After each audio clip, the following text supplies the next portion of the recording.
Please, let us take a moment of silence for the YouTubers that now post on TikTok. Thank you. It's like a fucking ASPCA commercial. It's weird, everyone on YouTube collectively took fat shits on Musical.ly, but now with TikTok, wait a second, can call that home. Everyone's going to TikTok. No disrespect for any YouTubers, anyone that does post on TikTok. It's just not my cup of cum. I'm not a huge fan of it. I think it's one of probably the second most humorless place on the planet, second only to Reddit. And it's just a barren wasteland of fun. Going through your parents' divorce is more fun than going through TikTok, at least in my opinion. I think it's all bad on there. And to showcase that, I'm going to show you some of the most popular trends going on right now that I was able to find. So let's dive right in.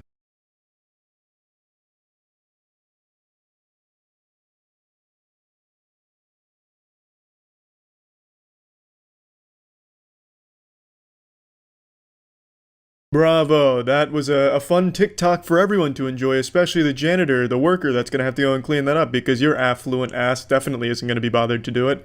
That really kind of sums up the comedy on TikTok. This will be hilarious, just pouring this liquid into the glass until it overflows and gets on the floor and makes someone else clean it up. Yeehaw, baby, rebellious 9-year-olds for the win, except I'm 24 years old and I have a kid and I'm really trying my best to be famous on the internet. Better do this challenge on TikTok. So you'll never guess the name of this one. It's called the Spill the Drink Challenge, and there's music that plays, but I can't play it because it's a copyrighted song, but it says, hose, and that's while they're pouring it the whole time, and it's drawn out. The shit is genius, a fucking masterpiece. A beautiful challenge, just doing it right there in the middle of McDonald's, making sure to get everyone in the crowd involved, you know, getting water or Sprite on everyone, which is exactly what you want when you're just going about your day, trying to get some cheap-ass food. Yep, that's what I want, to feel like my feet are getting pissed on. Great stuff. To be fair, this is the only one of this challenge I saw that was done in a public location. Everything else was staged with their family or their friends in their own house and using water or Coke for the most part. So this was just a real pioneer who decided to take it to the next level and do it in public and make everyone uncomfortable and be a public nuisance for the internet clout. I'm not going to play any more from this challenge because you get the idea. Every single one is just staring at the camera and overfilling a glass. It's fucking awful. Let's move on to a different one. You're so bad. And baby, I want you so bad, yeah. You're so bad, yeah. And baby, I want you so bad. You're so bad. And baby, I want you so bad, yeah. You're so bad, yeah. And baby, I want you so bad. I should have warned you to come in here with a change of panties, because we're all getting wet with this challenge. This is the You So Bad, I Want You So Bad challenge. And I'd be lying if I said I didn't put butterflies in my nutsack. Man, what a confidence booster. It's like, damn, all these dudes looking at me like this, saying they want me, like I'm so bad, and they want me bad. Like, god damn. You're so bad. And baby, I want you so bad, yeah. You're so bad, yeah. And baby, I want you so bad. Yeah, there's no doubt about it, those are children. Those are kids. I feel like even having watched this clip in the middle of a compilation puts me on a list. I also don't really know when Bass Pro Shop became like acceptable fashion. When I was growing up, the only time you'd ever see anyone in Bass Pro Shop gear is if they were kissing their sister and 40 years old with a beer belly. I can't imagine kids now are wearing Bass Pro Shop merch, but hats off to Bass Pro Shop for breaking into a younger demographic. You're so bad. And baby, I want you so bad, yeah. You're so bad, yeah. And baby, I want you so bad. There's no greater mystery in this world than the one that you see before you. How do you get more than one person to be in your shitty TikTok? How does no one along the way say, hey guys, this sucks. Why are we doing this? This is embarrassing. Why is there no sense of shame when it comes to TikToks? I'm always surprised when there's more than one person in a TikTok. I get why one delusional person might think it's a good idea, you know, fucking biting on their lip and lip syncing and shit. I get that. But when you bring in like 3 other people, how does not one of them say, this is dumb, this sucks shithole? But hats off to them. You know, you got 3 dudes gathered around with their red Solo cup trying to give the illusion that they're drinking alcohol, but they're clearly under 21, clearly under 18, so they're most likely just in there with fruit punch or root beer.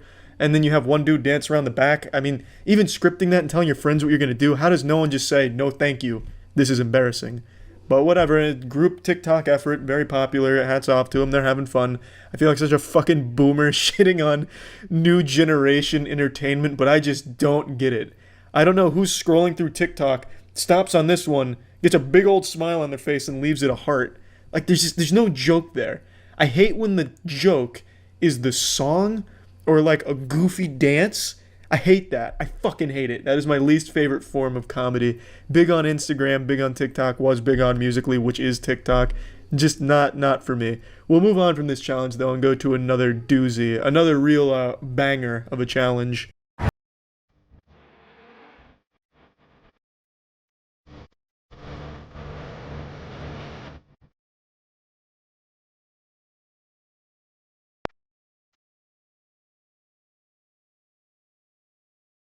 Oh no. Do you smell that?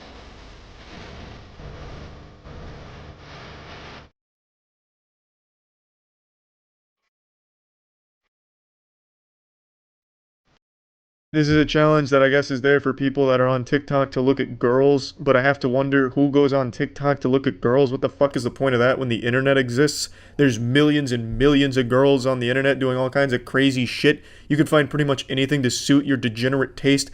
Brazilian fart porn if you're into that. You can watch a girl put Fruit Loops into her gaping asshole while another girl puts a spoon in there and eats them out. You can watch a girl putt golf balls into another girl's gaping asshole. There is anything. The sky is the limit. Why go on TikTok? Why roll those dice? Those girls could be 14 years old, you fucking weirdos. It just makes no sense. I don't know who's going on TikTok to look at girls. I thought TikTok was supposed to be for like humor and shit, but it's clearly not because there is no humor. It's fucking awful. Let's keep going. Catbug! I need a bath. Yeah? Some yogurt. Yeah? And a place to go. Duty! If that's not illegal, it certainly should be soon.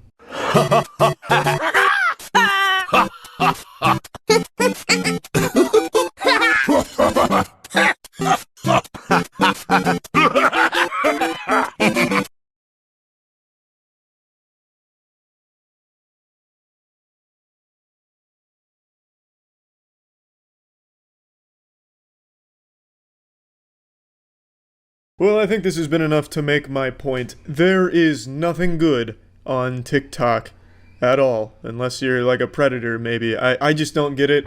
I never really thought I'd reach the age where I didn't understand new stuff. Like growing up, I was always like, yeah, that doesn't make any sense. That'll never happen. I'll always be with the times and understanding everything and being able to partake in technology and shit. But now, I totally fucking see it. I get why boomers don't understand how to use a fucking cell phone. I get it. I am finally at a point where I just don't understand something that younger people like. It's a fucking sad feeling. Getting old. And it's gonna happen to you too. If you're young and watching this, don't think that it's only boomers. It's gonna be you too, you fucking loser. You're also going to get to the point where you're like, oh my god, what is the younger generation doing? This makes no sense to me. It's gonna happen. I definitely see it just being a natural order of things now. I get it. And it sucks. Also, TikTok fucking sucks. You know what? It's not me. It's not boomers that are the problem. It's the younger generation with shit taste. TikTok sucks. It's bad. That's it. See ya. Yesterday, one of the biggest moments in human history finally happened. This is up there with the discovery of fire and the invention of the wheel. Dream did a face reveal.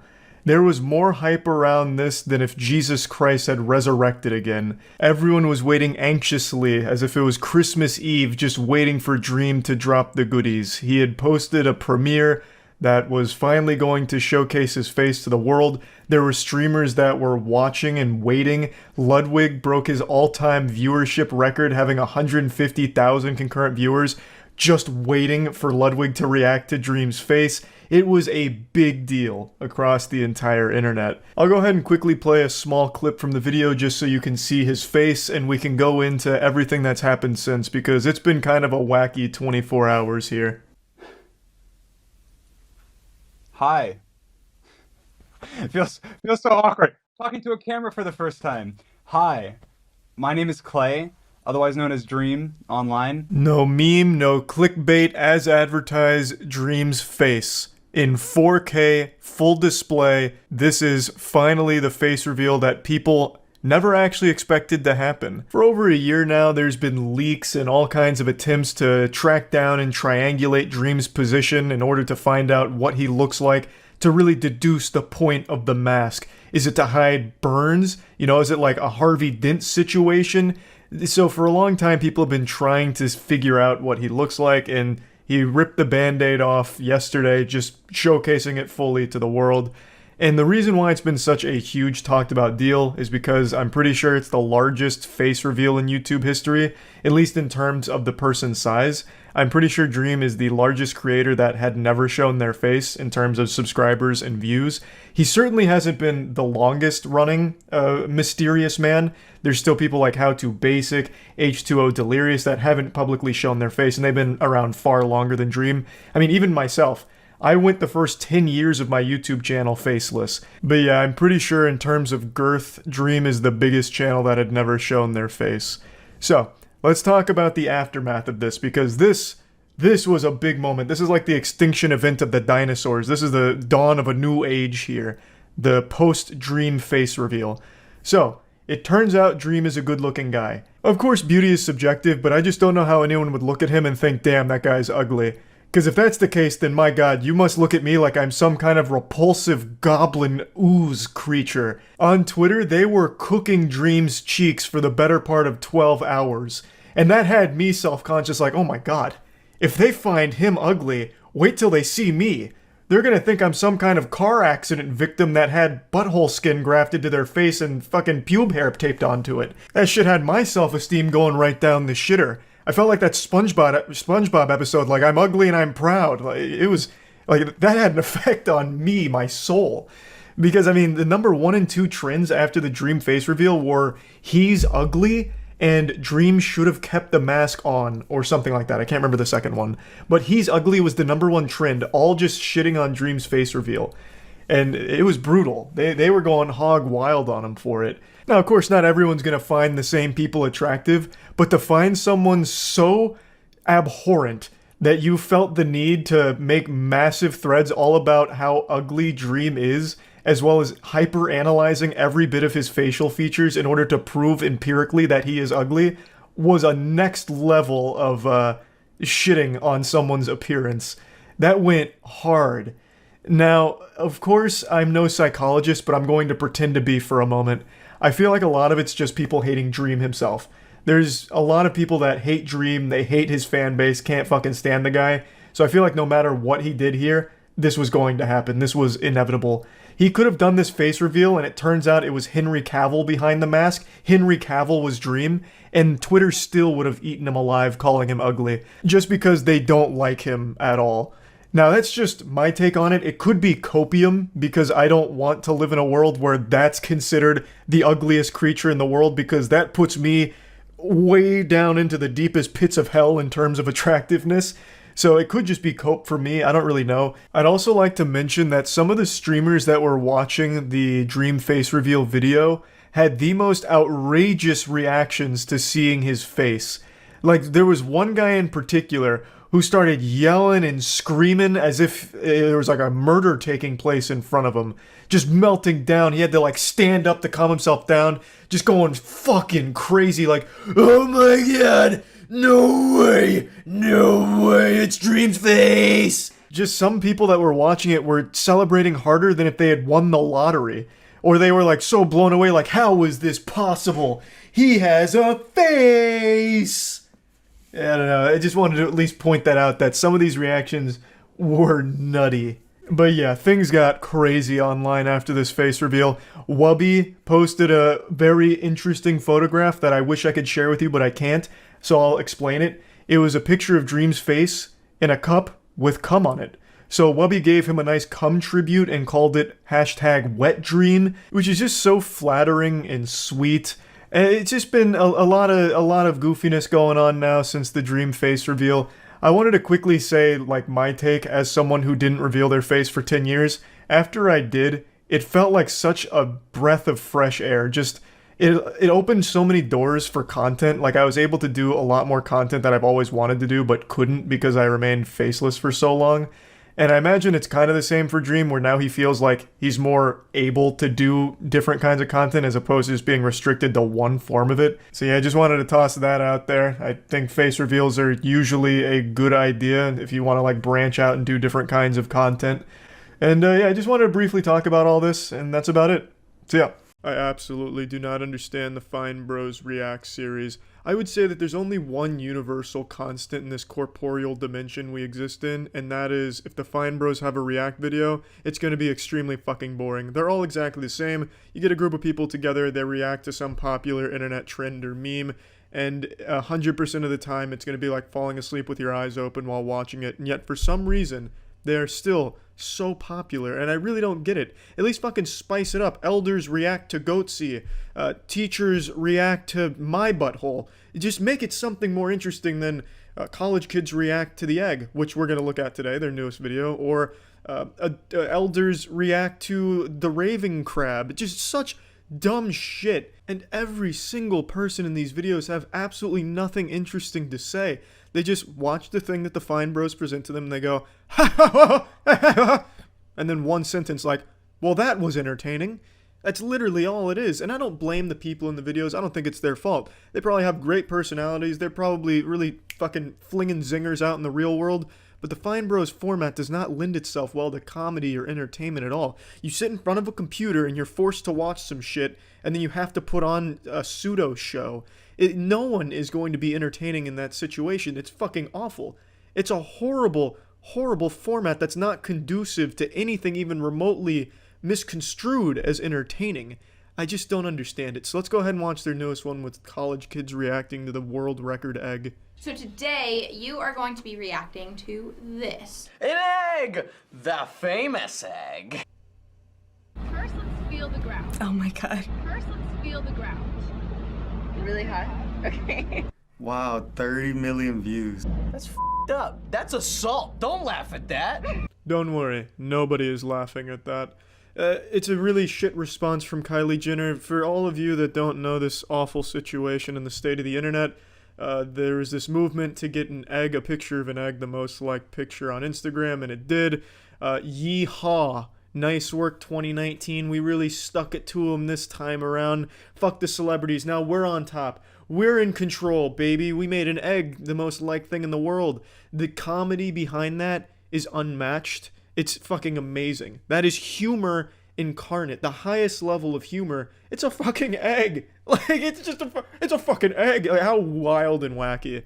It is the shittiest thing so far of the last couple of years that I can think of in terms of like internet rallying and memeing.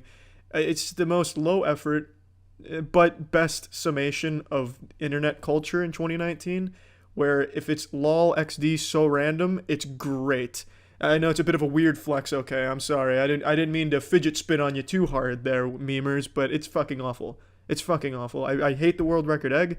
Let me get that on record. But now with that statement out of the way, how about we big chungus our way back into some more fiery spice ball egg memes, huh? You mean to tell me this egg got more likes than my cute face? Poor doggo. Aw, Doug! You're valid and sweet in your own way. Don't get me wrong. I would like a picture of a dog over an egg any day, but it's the internet, so of course they're gonna choose to like an egg. The entire React format is exactly how it is when you try and show your friend a video that you really like, and they don't enjoy it, and you can clearly see that, but they put on a little bit of an act where it's like, oh, this is pretty good. Oh man, this is some wacky shit you're showing me here, Frank. This is, wow, thanks for this one, Harold. I'm glad you showed me this. That's the entire format stretched across 11 minutes for maximum ad revenue. It's not fun. None of these people even seem like they want to do this.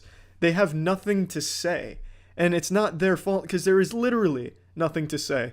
You'll notice if you watch a full one of these in its entirety, and I don't recommend it, but if you do, every single one of them is going to play out the same way. Here's the thing. They read it out loud, and they maybe force a laugh or make one sentence at the end of it like, wow, that was something special there. Whoa, whoa. This is really nice. This is so spot on. The cadence, the timing, and everything is there. It's perfect. Here.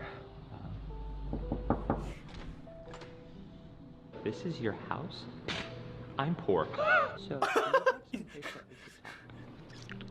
okay. How did this all happen? Like, this almost just feels like the Fine Bros promoting this guy's parody, because this shit goes on for like a minute and a half, and they have nothing to say because they know it goes on for too long, so then the people watching just put in these forced laughs and goofy facial expressions. I just don't know who is sitting down fucking glued to their screen on the edge of coming like, yes, fine, bros. Keep showing me them watching this video in silence. Yes, I can't ejaculate without it. Oh my god. They're watching a video just like I watch a video. Oh, ah! A f***ing egg. The internet. Kylie Jenner. An egg, man. A f***ing egg. Let's dethrone Kylie. I just love this meme in general because it's like he looks so into it and she's so bothered by it. This is it, guys. Can't go any higher. We've reached the peak. Well, I certainly fucking hope not, because if that's the peak of humanity right there, we really don't deserve to continue to take up any space in this universe. It's fucking pathetic. Kris Jenner on her way to the hen house when she sees that an egg has broken Kylie's 18 million Instagram like record. Oh my god, she wants to destroy all the eggs forever. You know Kris is trying to scheme a way to get Kylie back on top. If anything, it just brought her more relevance to her name that she got beaten by an egg. Instagram is kind of ran by like celebrities and influencers, and people like that aren't relatable to an everyday person who uses Instagram. So I think this egg kind of makes people feel like anything is possible. Well, that's certainly a bit of a stretch, to be honest with you. That's not the idea I got. But I do see where you're coming from, and if anything is possible, even in that, utopian society where genuinely anything is possible, there would still be one thing impossible, and that would be making a Fine Bros React video entertaining. This shit is so stale, so fucking boring, and I genuinely don't understand it, and I'm not trying to understand.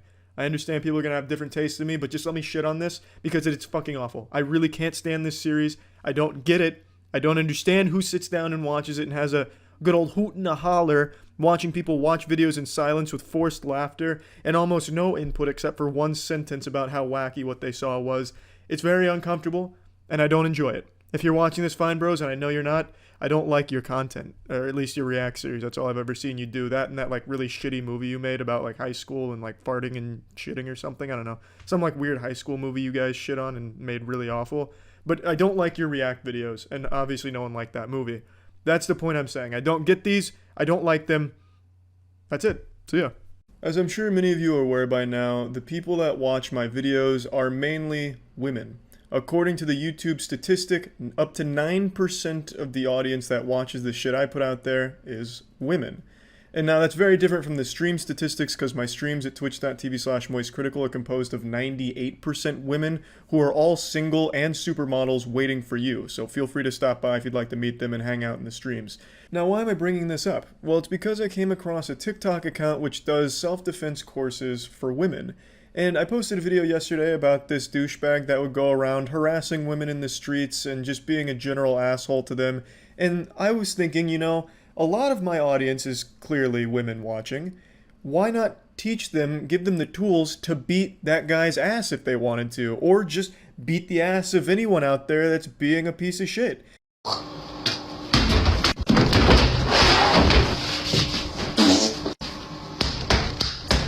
Now, while these techniques are marketed for women, I do think the men watching this could stand to benefit from using these. I really think that combo of spit into hand, slap, into jumping knee kick, into crouched beef stew fart on face is just a deadly combination that can be used by anyone of any gender on any assailant.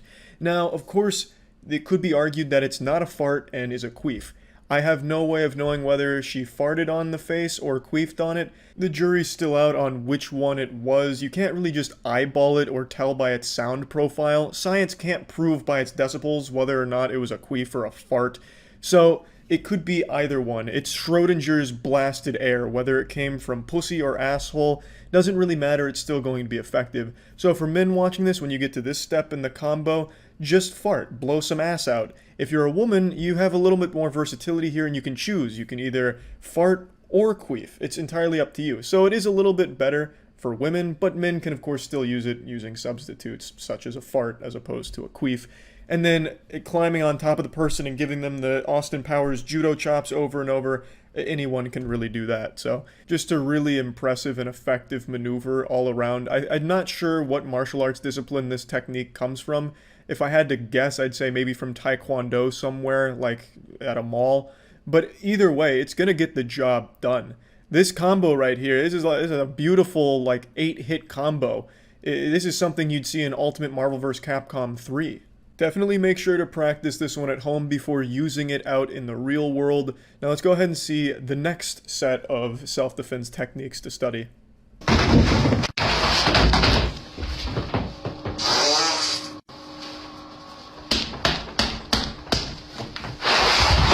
Now you will have noticed that there's a warning on this one from TikTok themselves. The actions in this video could result in serious injury or adverse health effects to your opponent. This would fuck somebody up for life. This is some forbidden jutsu type shit from Naruto.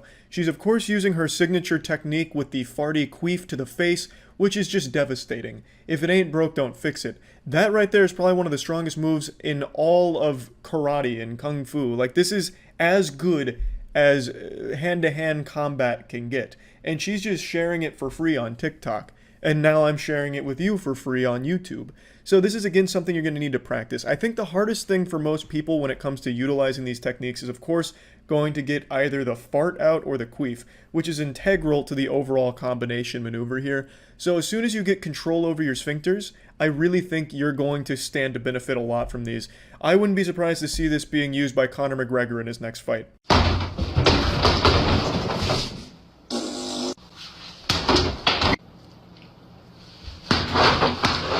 This one is exceptionally impressive considering I'm pretty sure that was a wet fart, maybe even popped out a little shit on that one, which is even better. If you can shit on your opponent's face, you're not losing that fight.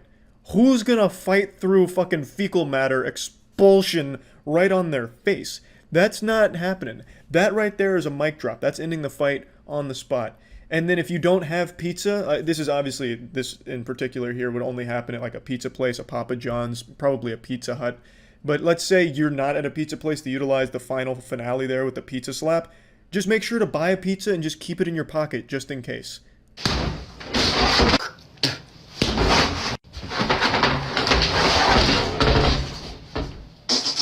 That time she got him with the machine gun farts right there, full autoed her asshole onto his face. There's like 16 parts to this series here. I'm not just gonna share the entire martial arts book here. But you get the idea. The main reason for this discipline of martial arts here, the main goal is to get the opponent to the ground so that way you can finish them off with a Mortal Kombat asshole fatality, just blasting ass on their face or queefing if you'd prefer. And that's pretty much the entire goal of this. People out there are going to think twice before harassing people in public, I think, because you never know who's been trained in karate by TikTok. It's just not worth taking the chance, so hopefully just having all of this knowledge out there is a deterrent for assholes who harass people in public, because they'll be afraid. They'll be sleeping in fear because of techniques like this. But anyway, I just wanted to share this with all of you because I thought it was interesting martial arts, if nothing else. And yeah, that's about it. See ya. There was something oh, Gunner. I saw Gunner posted a new video. I didn't see what it was on, though. The Addison Rae Trainwreck reality show. Addison Rae Goes Home. I don't remember. Is that the one that's like a bunch of influencers in a house or some shit? TikTok star who broke the mainstream and now has her very own terrible reality TV show on Snapchat. Because who doesn't love watching TV vertically, where for every 10 seconds of show, you get 15 seconds of ads? What a deal. On the upside, it makes it easier for teens to go back and forth. She was in an awful movie last year. She's been making music. She's in commercials. Wait, I love awful influencer movies. What was that one? He's All That, I think? She was in an awful... He's All That. Addison Rae and... Who the fuck is Tanner Buchanan? This looks like Jay Schlatt when he uses that attractive man filter. Is this a real human being or like an android? Has anyone seen this? Thanks to Give Sub Speed Razor and the resub Agate Rock and Rex. Thank you for that. We're watching some goofy shit. Let's see what this is. I'll probably watch this. I love these awful movies. I really do. He's All That is an American 2021 romantic teen comedy film directed by Mark Waters. We got any Mark Waters fans in here? What's he made? Mark Waters is the genius behind such bangers like Magic Camp, Bad Santa 2, I know that one, Vampire Academy, and Mr. Popper's Penguinz. Oh, and Sorry Haters and Mean Girls. And Freaky Friday. Whoa! And Freaky Friday.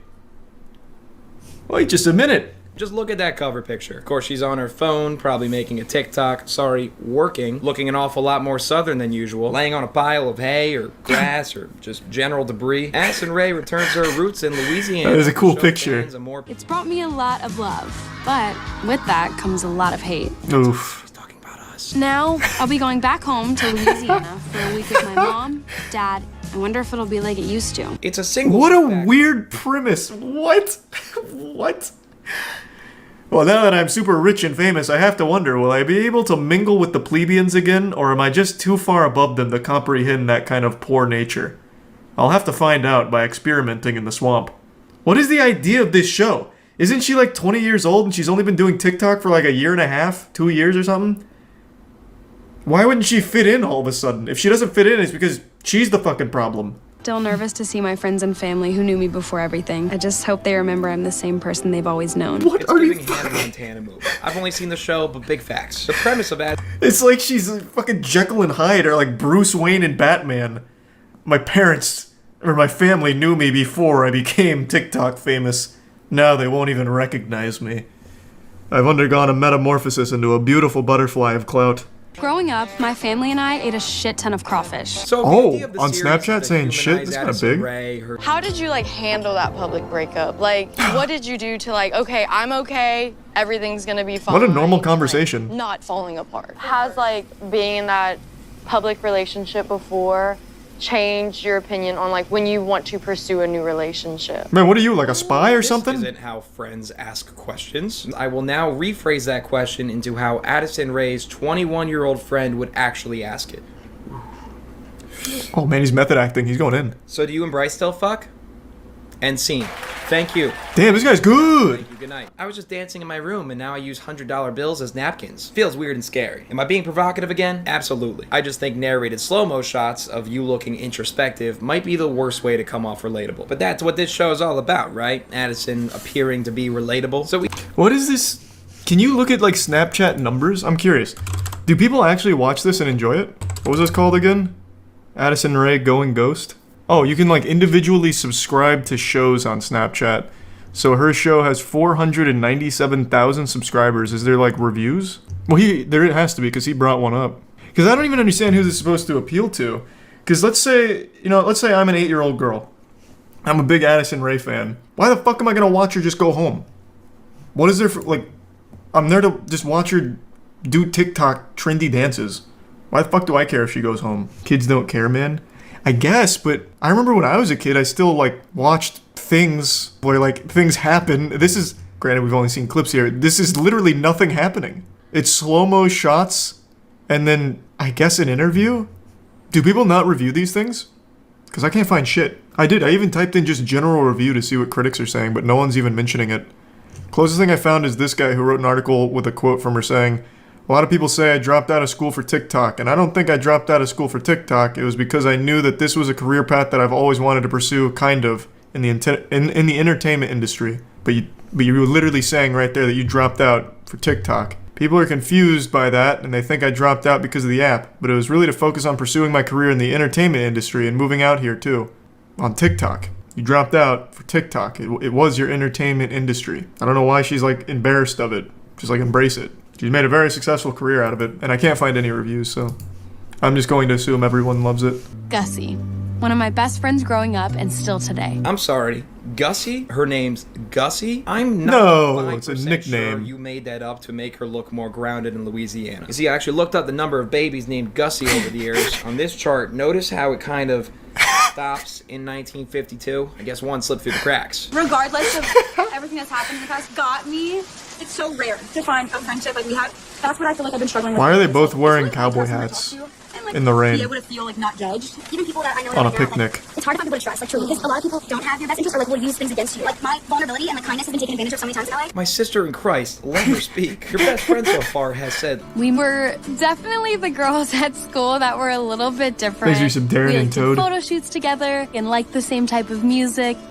we were definitely the weird girls in school. We took pictures, we liked music. We were the outcasts of society. Where'd you go to school, Addison? Rikers? You just named the most basic bitch shit and claimed it as personality. Sometimes on the weekend, we would go to the mall and get Chick-fil-A. That is pretty wild. Fries. We were crazy. I thought you were trying to loose cannons. Series. You're losing me. We used to literally do photo shoots every day. That is pretty unique. And they were cool. Remember we like Dreamt about LA. I know. Since 8th What are grade. these conversations? How can we get there? How can we get there now?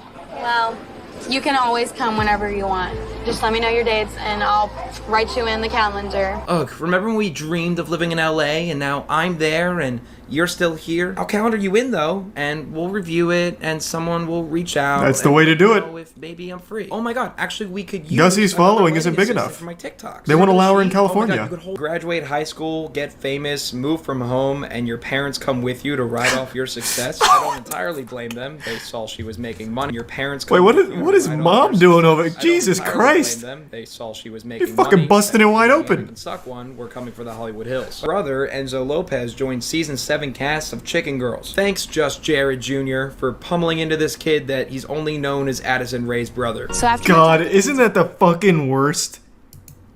I see that shit all the time for like those celebrity siblings.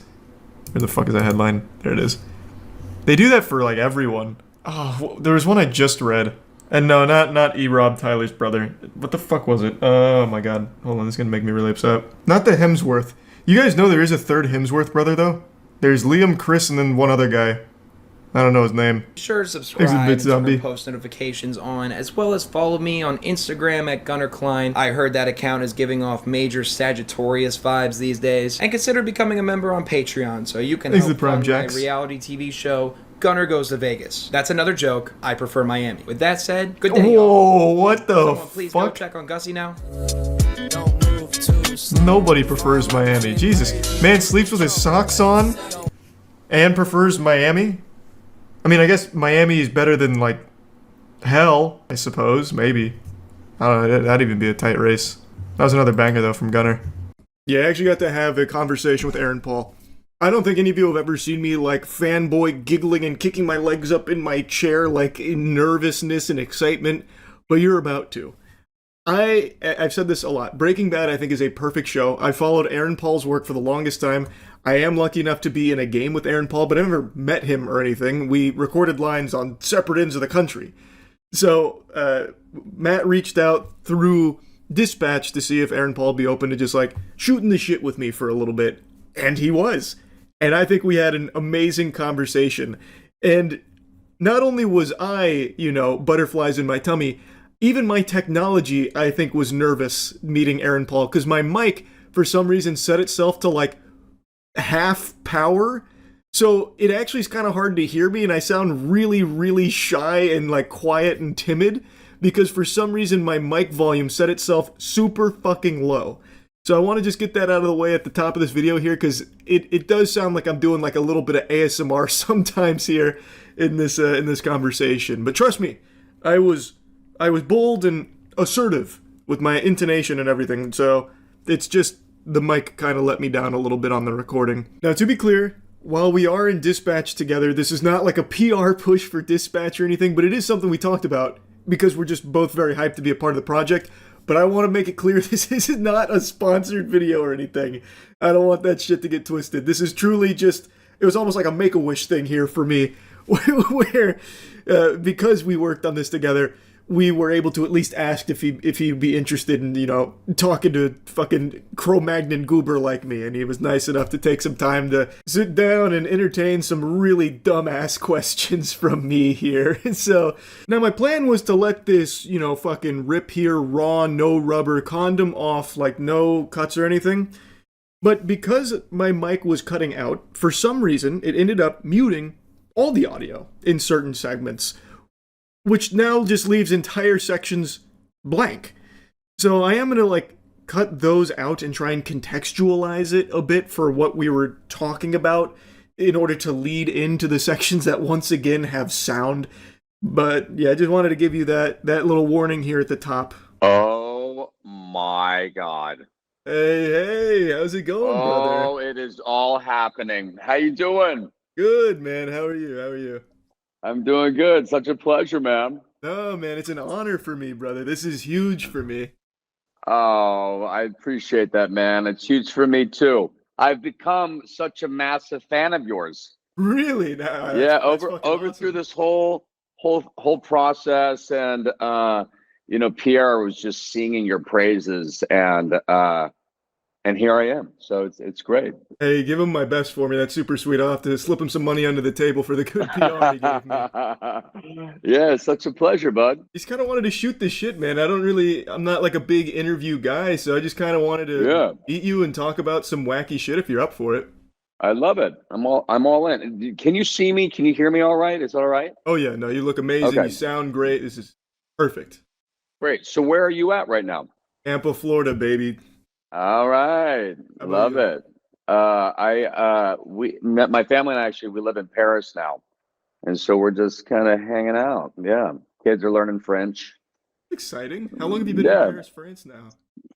We've been here for a few months. Oh, okay. So this is but fresh. not long. Yeah, it's a very fresh move. All right, let's hear it. What's up? Are we beginning? Are we in this? Oh yeah, no, we're going in. We're let's go, baby. Hey, are we live right now? Well, just kind of, just recording. Kind of. Oh, okay, great. And then you're gonna do what you do. I love it. Well, first, let me start this off. Congratulations on everything. Hey, man, thank you so much. Yeah. You as well, brother.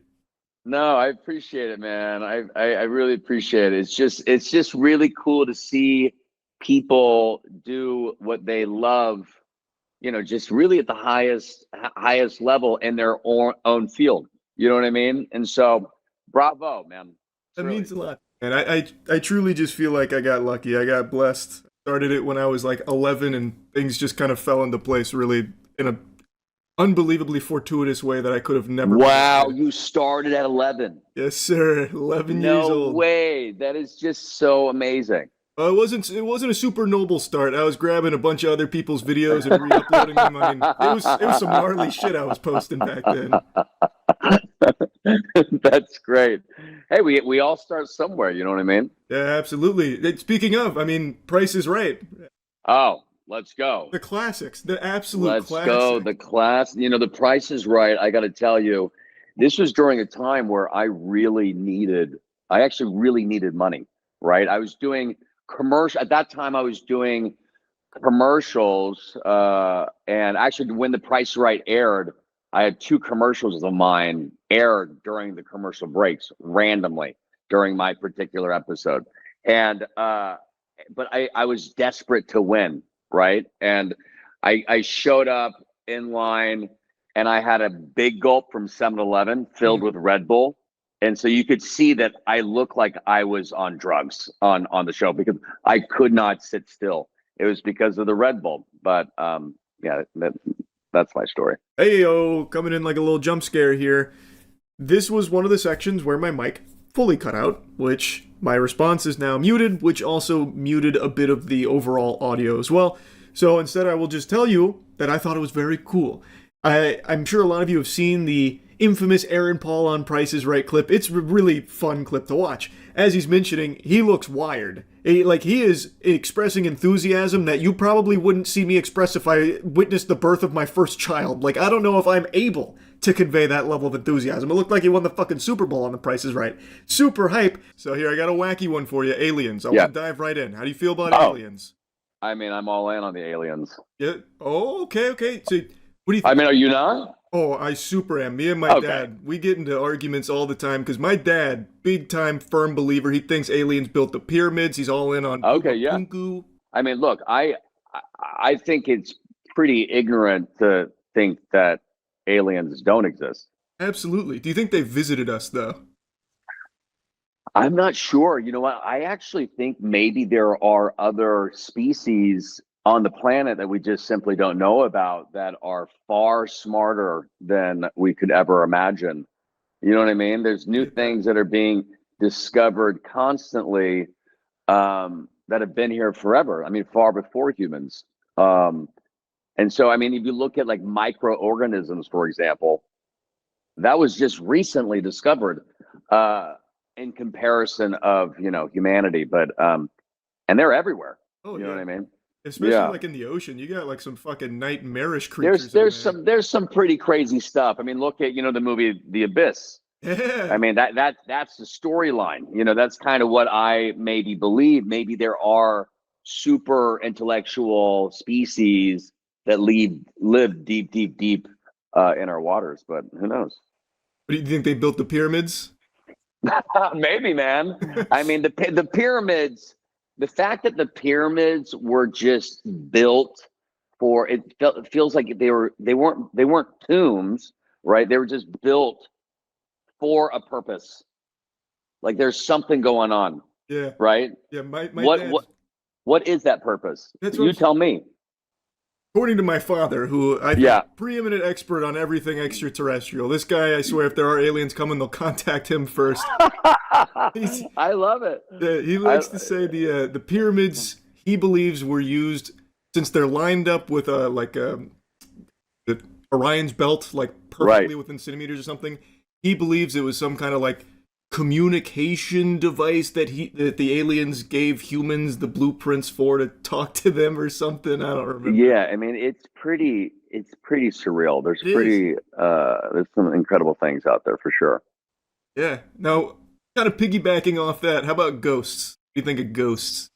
Oh, ghosts, man. You know what? I don't know. I think our minds sort of play tricks on us, maybe. But the thing is, I don't know. So I'm open to it all, Yeah. I always say you know what you know until you know something else, right? And so Yeah, so I'm a big time Scrooge when it comes to the paranormal. I bah humbug it, but like you, I like to be very open. see, I like to be open, but I think I'm right on your level, buddy. You know what I mean? Yeah, I think our minds can easily play tricks on us, and if we believe in that, we tend to just really lean in. But I've been doing a lot of ghost hunts recently to prove myself wrong because I think it'd be really fucking hype. I love ghost stories. I love like films with said ghosts. But yeah. It's fun, man. Nothing's happened so far, but if I ever have a paranormal experience where I'm levitating and Will you call me? Oh, for sure. Oh my god, yeah. Okay, I hope so. I hope it's something truly horrifying, like I end up in a mangled corpse or something because a ghost just annihilates me. It'd be incredible. You're like, you never believed in me, and they're just coming after you. And now here's one of the instances I briefly mentioned at the start of the video here where this whole section is a bit fucky because my mic wasn't picking up some of the audio, which ended up muting some of the audio just on the recording itself. So I'll just go ahead and intro what this topic here was that it kind of bounced to. Aaron Paul was mentioning about how excited he was about the response to Dispatch. So then we started talking a bit about Dispatch for a minute. Just really excited that the world has really responded to what you and I and the rest of the team have put so much love into. You know what I mean? Yeah. And I mean, for me, it took 2 years. I don't know how long it took you to, finally from start to finish, but it took a long time for me. Yeah, no, it wasn't short. Yeah, it wasn't short. And I mean, I just got approached by a guy. I was picking up smash burgers last night just down the road, and he came in from outside and he approached me and said, "Hey, Mr. Paul, it's just so nice to meet you. I just want to thank you so much for doing Dispatch." It was just, I've been getting approached from so many people on the streets about this game, and I just love that it really resonates with people. So you're the heart and soul of Dispatch, though, man. Dispatch does not hit as hard if it's not Aaron Paul as Robert Robertson, man. I'm telling you, you are like the catalyst to why that game is so good. Your performance is incredible. And I'm just lucky to be a part of it, man. The whole team crushed it. The writing is amazing. Animation's amazing.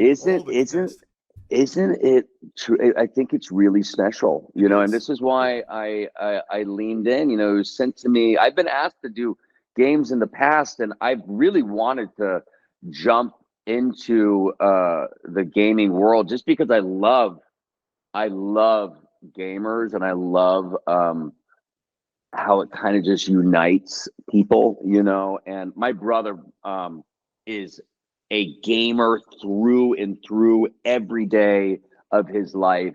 He's in the game world, and most of his friends are people that he's met through gaming. You know, he's never met them in, you know, most of them in person, but it's just scattered throughout the world.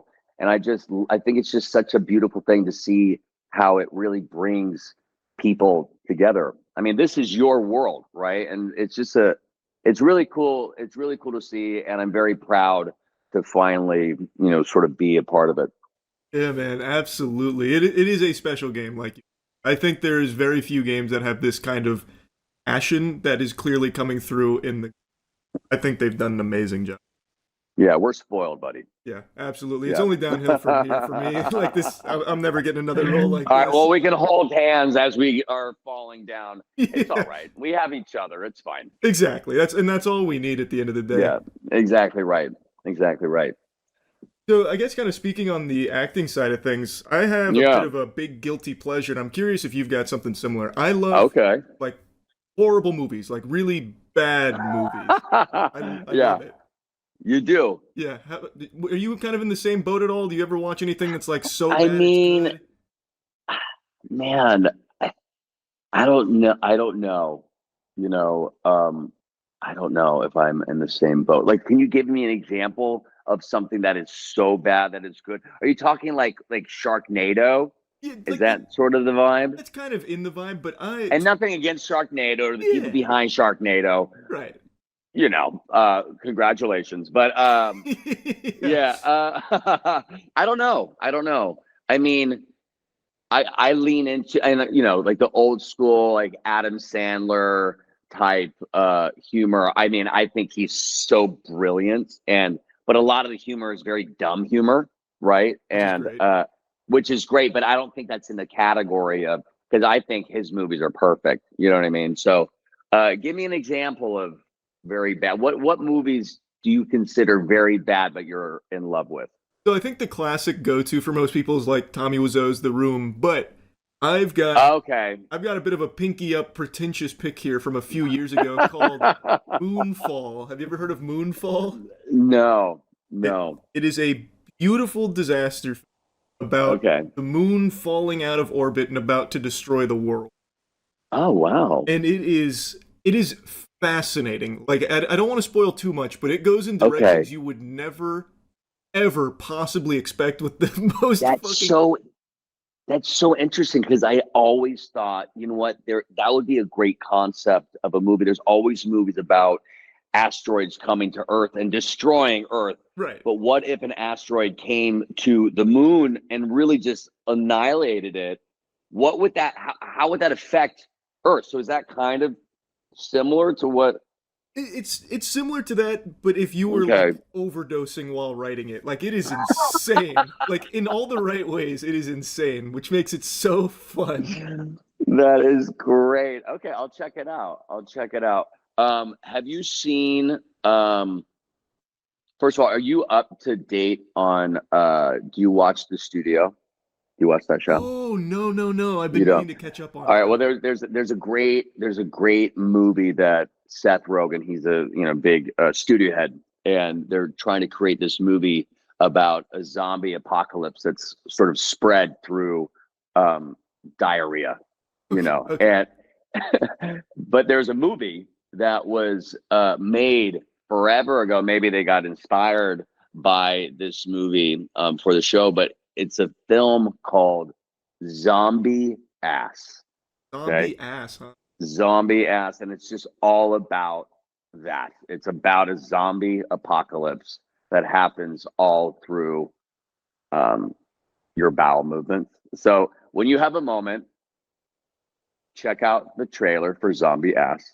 Okay. And it's fascinating. I never watched the movie, but I saw this trailer 20 years ago, and it's something that has stuck with me my entire life. All right, I'll have to give you my letterboxd review on that. Maybe I'll be a big zombie ass. Yeah, you might. It might fall into that category perfectly for you. But I actually love the trailer. It's just so far down I mean, it is just so terrible. But you can't look away. You know what I mean?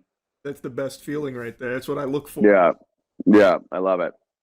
What else what are you into right now? Like what's been like your big go-to, whether it's for like entertainment or maybe just like a new hobby you found yourself diving in on? Oh man. Well, I'm obsessed with running. I never used to be like an active person. I used to hate running, to be honest. This isn't really a very exciting answer. I'm just trying to think of something that I'm really obsessed with. But it's something I have to do every day. It's one of those things. It took me a minute to get addicted to it, but now I just love it, you know. But yeah, it's not all that exciting. Out here, I'm trying my hardest with French. I guess that's like a new hobby. My kids are far better than I am. I mean, they're in a fully immersive school. I have a 7-year-old and a 3-year-old, girl, boy. But yeah, what else? Not, it's not. I mean, I love movies. I try to watch a movie. I try to do it every night, if I can. But yeah. What about you? Oh man, just kind of same old shit over here. I've been learning magic tricks. I mean, I guess that's a new No, one. do you have one? Can you show me one? Oh, I don't. Oh boy, I don't know. Oh, can you show me one? Oh, all right. Since you're asking so nicely, give me 1 second. Let me get my deck of cards. Real quick. Okay. I have a story about a magic trick that because I know maybe two like card tricks that were shown to me by my grandfather when I was a young boy, and I remember when I booked a Mission Impossible movie that or J.J. Abrams was directing, and I remember when I met with J.J. My friend did Lost with JJ and she told me JJ's obsessed with magic. So bring up magic when you meet him. I go, I will. And so I brought up magic my first day on set of Mission Impossible. And I had not met Tom Cruise yet. And I'm talking to JJ. I go, hey, so you're into magic? And he's like, oh my God. He goes, wait, do you know magic? I go, oh, well, I started backpedaling. I go, oh, yeah, I know maybe a couple tricks. He's like, you got to show me. Like, soon you got to show me. I'm like, okay, yeah. So I was like, oh my God, what am I going to do? Anyways, Tom Cruise comes walking onto set with JJ. And the first thing out of JJ's mouth when he introduces me to Tom, he goes, Aaron's a magician. I'm like, oh, no. And this is in front of the entire crew. And they have a deck of cards to give to me. He's like, come on, show Tom a trick. I was like, oh, no, this is not happening. And the first time I tried the trick on Tom, it fails miserably. No. But in classic Tom Cruise fashion, he just shakes my hand and kind of laughs. And he's like, no, do it again. I was like, oh, no. And so I just pull out like such a child magic trick that it's just such a no-brainer. And I just do this kid's trick to Tom Cruise and it worked, but it's just so lame. But he was just so sweet about it. Anyways, that's all I got. That's awesome, but though. Isn't that such a funny and also kind of sad story? No, nothing sad about it. I think that's special. And now he'll always remember you as the magician that blew his mind.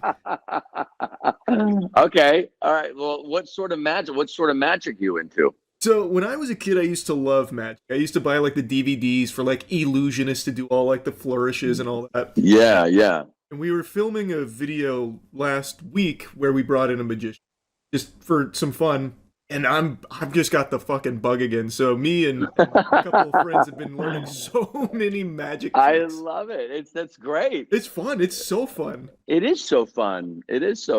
I love creating magical worlds for my kids. So I'm very much on that same page, Yeah. And so I should really learn. I should learn more. To like fascinate them because I'm really into it as well. So I can teach you a couple of them that I've dusted off the knowledge of. Okay, I was just in New York. I was in New York twice over the last 2 weeks, and each time I went to this this beautiful thing called Speakeasy Magic, and it's the theme of the bar is the Overlook Hotel from The Shining, but then you are told to go through this sort of like secret passage. I don't want to give anything away, but I recommend whoever's watching, if you happen to go to New York, go to Speakeasy Magic. It is the greatest magic show I think I've ever seen. It's just like brilliant magicians come to your little table, just like in rotation, and they just constantly show you close-up magic. So cool. But it's the greatest close-up magic you've ever seen. That's exciting. Yeah, that's cool. So I don't want to put you on the spot. I feel like I'm being J.J. Abrams right now, demanding that you do a trick. But yeah, have you done some tricks on your? We did when the magicians came. It was in order to do street magic. So the idea was they'd show me tricks, blow my mind, and then I would then learn a trick or two to do street magic in Tampa to see if I could, great. Yep, see if I could impress anybody. So I did do a few tricks, and I got to tell you, those people will never be the same after what I did to them out there. Well, remember when David Blaine's special came out, Street Magic? Oh yeah, back in the day. I remember DiCaprio was a part of it randomly. Yep. He did all the cool shit, sticking the ice pick into his hand. Dude, I pulled an ice pick out of David Blaine's hand in a hotel room in Comic-Con in San Diego. Yeah, I still have that ice pick. That's awesome. Was that in the special, or was that just for fun? No, no, it was in the special. It was in the special. But yeah, but it's legit. I mean, he just does it. He just kind of goes through, pain hypnosis and just leans in. Okay, what are you gonna? You're gonna blow all of our minds right now. I know it. I can do a little one real quick. Let me just grab this deck of cards. It's not okay. Temper your expectations. I don't think I'm gonna have you over there like prolapsing in disbelief or anything. I think it'll be pretty standard, but I'll see what I can do. Give me just one second. Okay, let's do it. I love it. I'm very excited about what's to happen. I think all of you are. It's gonna be great. He's gonna blow our minds. Where is he going? What is he doing? Is he setting up the deck right now? Is that what's happening? Okay, let's see. The anticipation is killing me. See if I can pull a little something off here.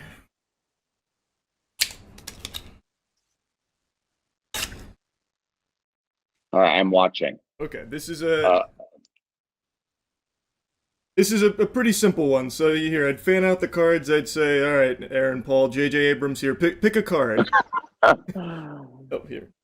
Oh, okay. I'm just gonna pick that. So I pull it. Yeah. That one looks great. Yeah. Okay, that's a good pick. So yeah, I got it. Yeah. So then, what I'd have you do? Yeah. You have your card. You lock that in. I'd flip over so everything's face up. You'd put the face down card in the face up deck. Where it doesn't matter where. Okay. It's pretty easy to see what your card would be, right? Because everything's face up, it's face down. So then what I'd do, I'd fuck it up and I'd say, like, don't want to make a magician's jump too easy here because I can clearly see what your card is. So you'd flip face up, face down, face up, face down. So now we can agree it's all mixed up. We've got face down cards and face up positions. Everything's all weird and cattywampus. Then I'd ask you, well, what's a magic word? What's your favorite word? I mean, abracadabra. Abracadabra. I mean, right? Just like that. The whole deck is face up. Wait. Except, what's that little guy doing there? Whoa. Okay. That is is that my card? I don't know. Is it your card? Oh, wow. There you go, buddy. Okay. That's very impressive. Come on. Do you think I'd get a Mission Impossible role for that? That's very, very impressive. That is so far superior to the one that I attempted to do. Wow. Thank you. Beautiful work. Beautiful work. The people in the streets of Tampa couldn't get enough of that when they were trying to burn me at the stake for it. That's great, man. I love it. Thank you. Thank you for humoring me. How long have you been growing out that hair of yours? Beautiful hair. Thank you. 2018, and I did it out of spite. Good. You know what? Doing stuff out of spite is the best. It is, right? It just feels so good. Yeah. It's very spiteful of you. Yes. You know? Yeah. So okay, what out of spite because you just wanted to rub it in everyone's face? No, so like I had just not gotten a haircut in a little while. I guess I just got real lazy, fucking full. And people online were like, "Man, you look like shit. Cut your hair." So I said, "Okay, you know what? Hold my wiener. I'm not cutting my hair ever again." Actually, I just never cut it. Excuse me. Hold my wiener just for a moment, and then you just let it go. Good for you. Exactly. That's exactly. That's right. great. And then now you're rocking it. Yep. And now I just actually really like it. So, are you going to keep it going forever? Probably, barring some kind of catastrophic change in life circumstances, or if J.J. Abrams contacts me for Mission Impossible and needs a man. Like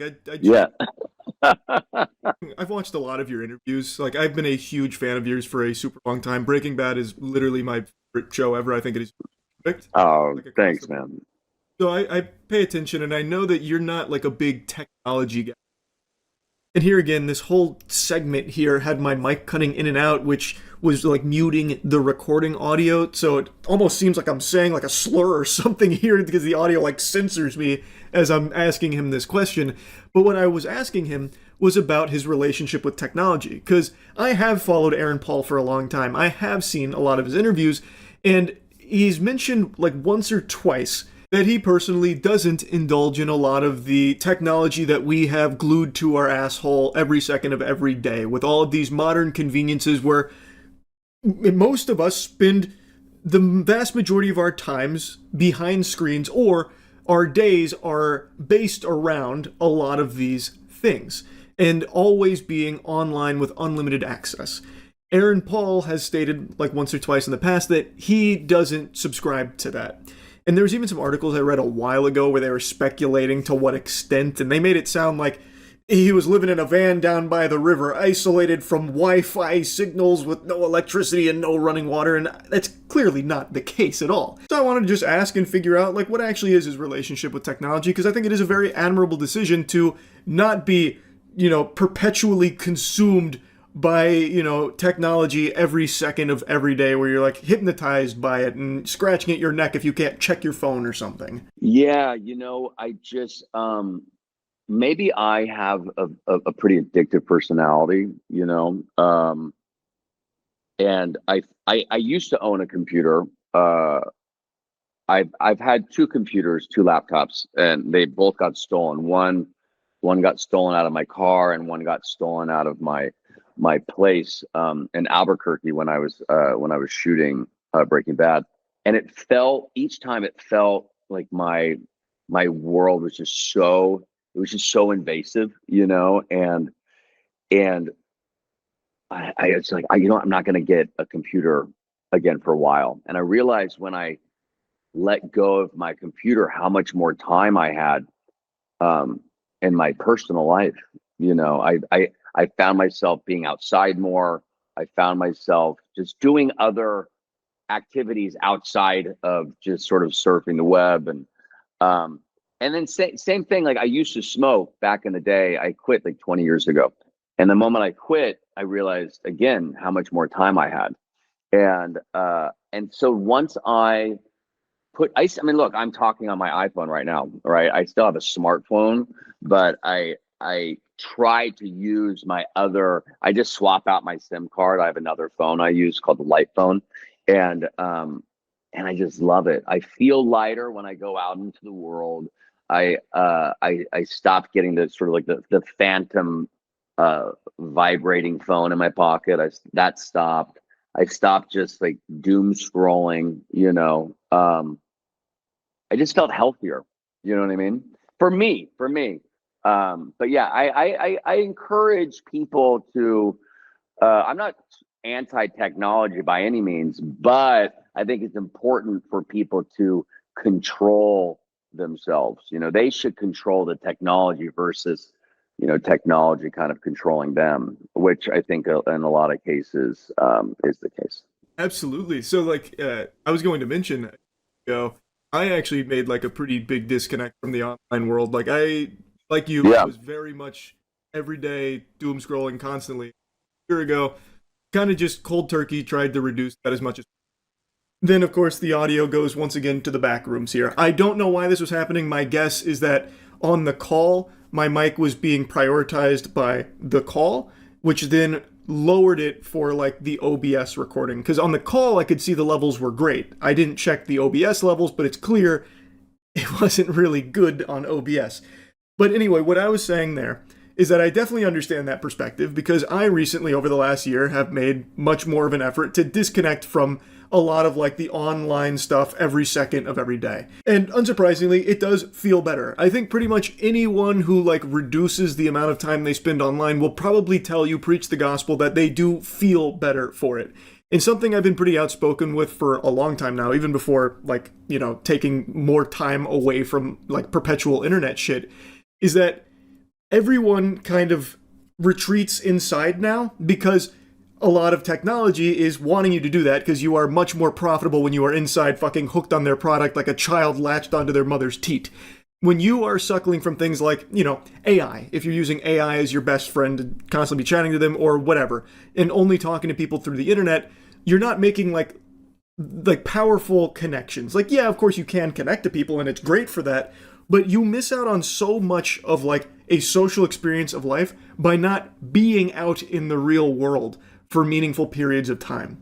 And I think that is just so important, and it's why we're seeing so many people being less and less happy. And I talk about this on stream. This isn't a new thing for me. This is something I yap about quite a bit.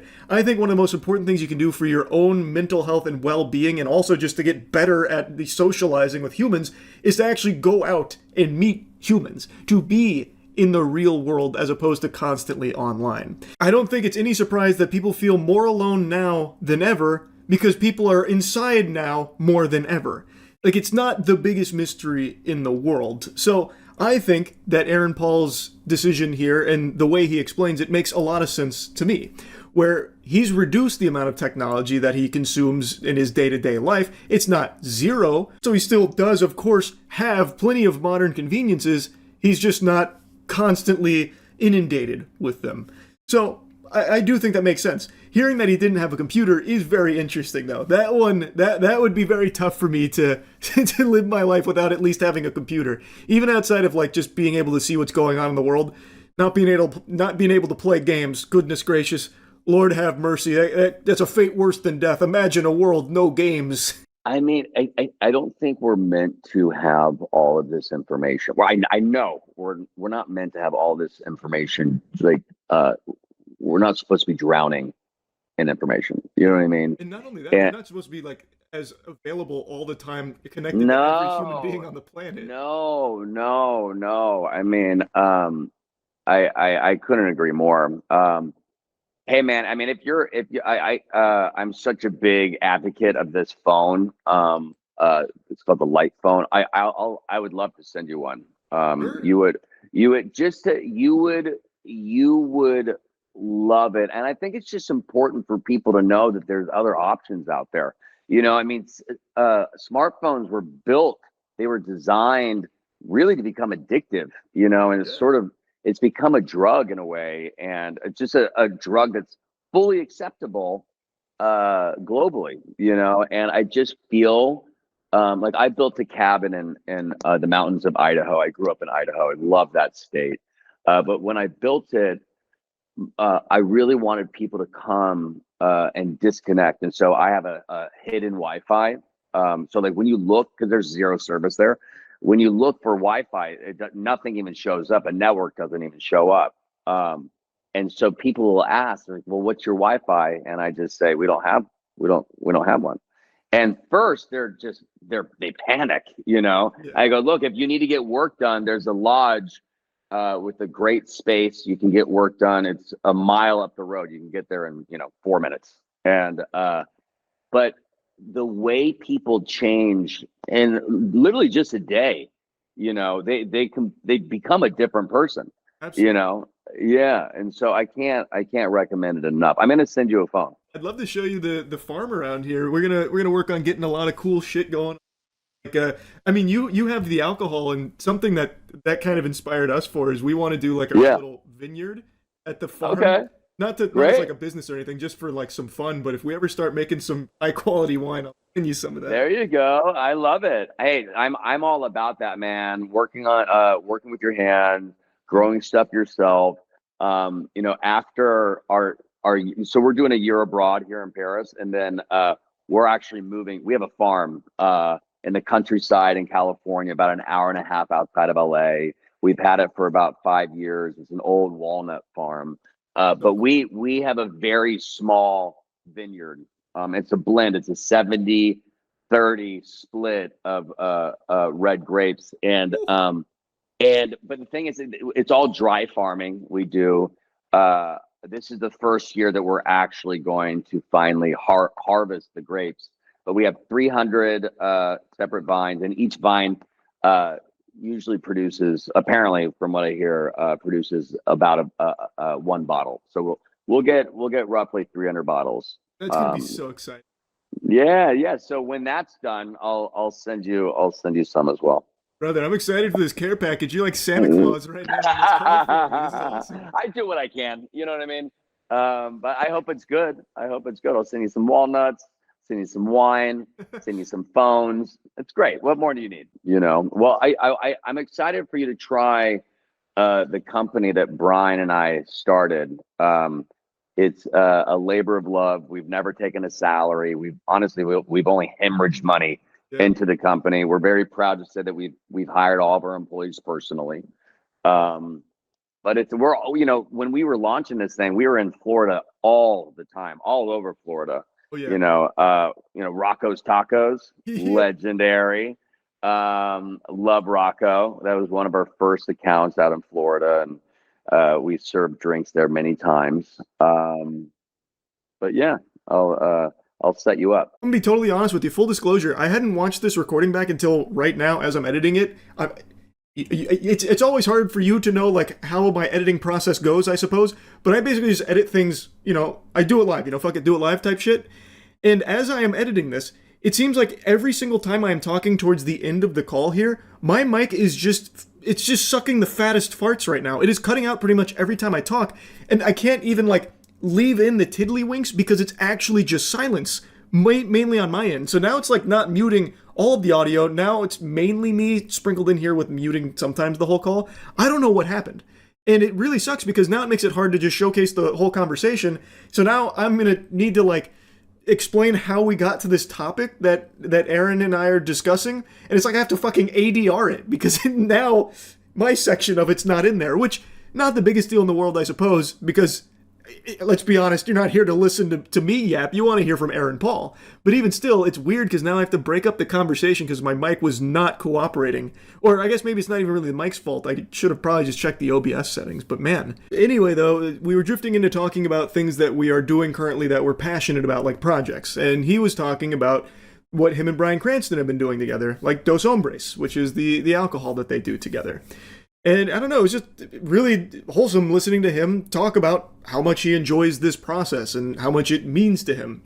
Thank you, my friend. Yeah, we're super proud of it. It's our baby. We traveled down to Oaxaca in search of it personally, and we made a pact. Like, look, if we don't find something that we both truly love, there's no reason to bring it out into the world. If one person loves it and the other, is not a fan. There's no reason. And so it took us a minute to find it, but we finally did. And we're incredibly proud of the company that we've built, for sure.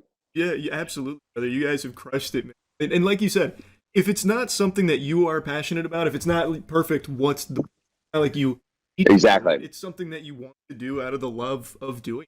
I think that shows pretty much in everything you do, by the way. Like thank you, bro. Everything I've ever seen from you, it always feels like, oh, Aaron Paul's doing this not for like a paycheck or something. He's like all in on this. Yeah, look, I haven't made any money off of that. And same, I actually just started, well, not just, I've been working on it for a couple of years, but we've been on the market for almost a year. I started a fine food group randomly with a buddy of mine who is a world-class chef. But we wanted to bring out humane, sustainable products that, companies and customers can trust. It's called the Only Fine Food Group. And so once I have a bunch of stuff to share with you, I'm going to send you a big gift basket. I'm going to wrap the bow myself. I might just hand deliver it to you. Would love that. But yeah. It's good, man. It's just fun to find stuff that you are passionate about, whatever that may be, and just lean into it. You know what I mean? I think a lot of people, not a lot, I think every single person on the planet has ideas, right? It's just all about following through with those ideas and just kind of marching forward, and don't let anyone get you down, Absolutely, man. I think that's a very inspirational thing here too for those people that have ideas and don't know how to start or don't have the Right. motivation. Big thing, man, is you just gotta fucking rip it. You just gotta send it. You just got to rip it, baby. I love it. You got to send it. Exactly right. And also throw a bunch of shit on the wall. See what sticks, Absolutely. Yeah. There's so many options now. Like, Yeah. while there is like an over reliance on technology, a lot of what's happened as a result is a big barrier to a lot of things has gotten smaller. Right. So like right. now is a great time to start for things that you're passionate about, because you can find unlimited resources on like what you need to procure it or where you need to Right. start, which is just great. Like I think it's just Yeah. See, that's one of the things that I actually love about AI. I actually really do not like AI at all. I think it's very dangerous, but there's some elements of AI that I can get behind. I can really get behind some elements of it. But one of those is advice. There's some great advice on how to build companies. What are the first steps, right? There's also a great book called 0 to 1. Some great books of learning how to really, what is the first step? And so, yeah.